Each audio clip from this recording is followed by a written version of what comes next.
Hi there, Erica. Great to see another essay from you. So let's get straight into your correction.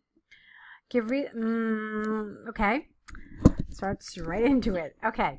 The issue of which role technology should play in people's life has grown in importance over the last decades. Okay. Obviously, you have a typing mistake here in the word should. Where's my mouse? Here it is. Okay. Here. And, there's a really fine difference between which and what. Basically, when you say which role, you're really limiting the roles.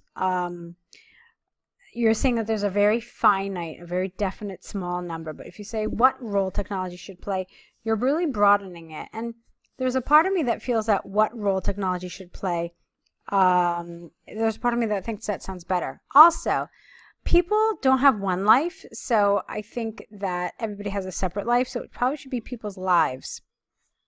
So instead, it should be the issue of what role technology should play in people's lives has grown in importance over the last decades. In this essay, the benefits of technology when it is used wisely will be discussed. Okay, you do need a subject here. It is a well-known fact that digital development is growing fast. You don't say fastly, okay? Fast on its own is an adverb, so it's fine. Which means that several sorts of technological products, such as devices and software, without the S, are becoming more available for society's consumption. It's becoming available for something, for some use. So for society's consumption. Now, the word despite is followed by very specific structures. It can be followed by a noun, it can be followed by the fact that, or an ing. So since you don't have any of those here, you need to either fix your sentence, change it using one of the structures that I just mentioned. So despite the fact that it is important to learn how to use some of these products, it should not be forgotten that not all of them are necessary for someone to acquire or get familiar with. An example of this are language teachers who use dictionary apps in order to get grammar help, or those students who use software, singular, to improve their university work. Therefore, technology should be used wisely towards individual needs and preferences. Now, I'm not really sure why you say this. I mean, it still leaves me the question. You've given me this example, but it's not clear to me why you think a language teacher might not want a dictionary app.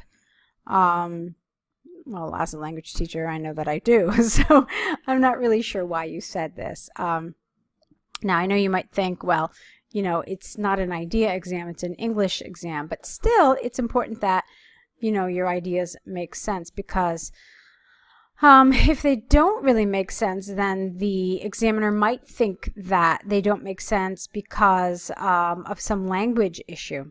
Okay, I hope that makes sense. All right, moving right along.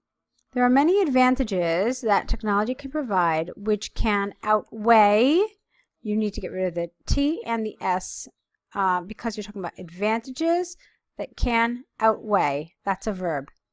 The disadvantages. Technological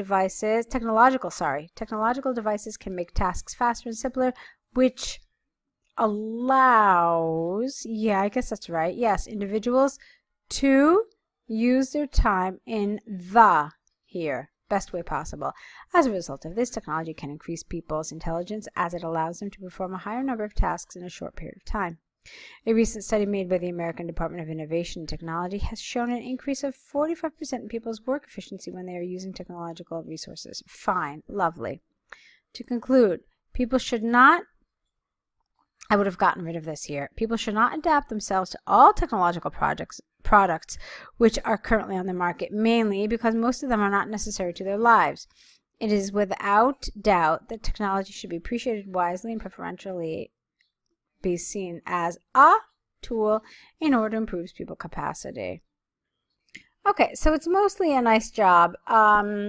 If I had to make one comment, I think what I would like to be a little more clear, basically because you want to remember that you kind of want to make the examiner's job as easy as possible. So I had to kind of look at this paragraph again to see if you actually answered the question of if it increases people's intelligence or makes them less intelligent. So do yourself a favor and make it really clear here in this first sentence, in your topic sentence. You really should alert the examiner or your reader to what the focus of this paragraph is. So I would have written here something about it making people more intelligent. But on the whole, it was fine. It was a good job. So let's go on to your second essay. Okay, and here we have the bar chart for visitors to the different cities from different countries. So let's see what you wrote. The given bar chart shows the amount of Americans, Canadians, careful with your typing, and Mexicans who travel to 4 different countries this year. Now, this is a little funny because we're actually in 2018. So, first of all, I wouldn't say the amount of Americans. Amount is a word that we typically use for things that are uncountable. So instead, I would have preferred the number of Americans. Okay?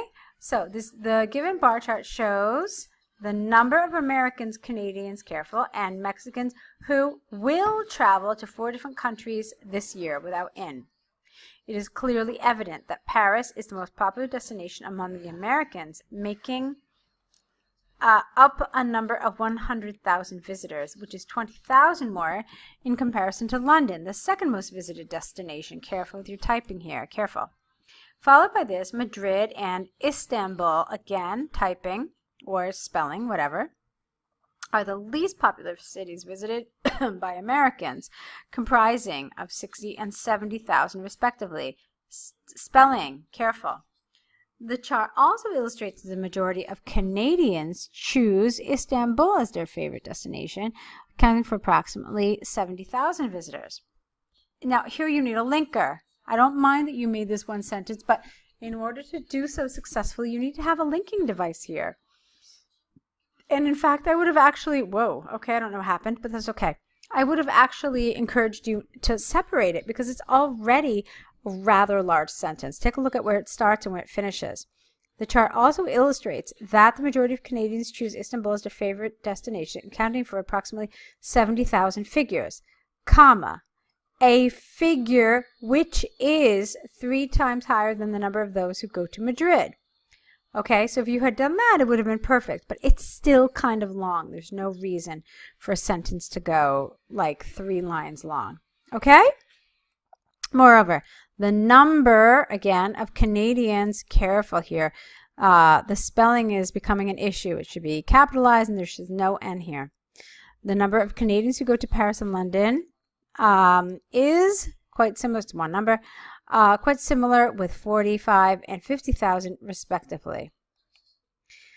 With regard to the number of Mexicans who visit London and Istanbul, spelling, this quantity is equally the same. You can't say equally the same. You either say is equal to or is the same as. You can't say both together.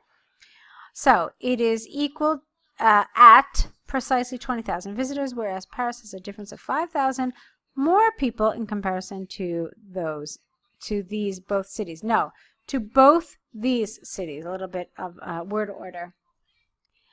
Furthermore, Madrid is undoubtedly, you're missing a D here, the most visited city, I don't know what happened with your spelling here, by Mexicans, having a number, not its number, this is how we would say this in English, having a number more than 3 times higher than the figures for Paris, London, and Istanbul. Overall, among the 3 nationalities, Americans are the people who most travel, followed by Canadians, and ending up with the Mexicans, which represent the minority group. Okay, it's not bad. I like the way you organized it. It's interesting. It's different. And there's not really just one way to organize these task 1 answers, but you did a nice job overall. Careful with your spelling.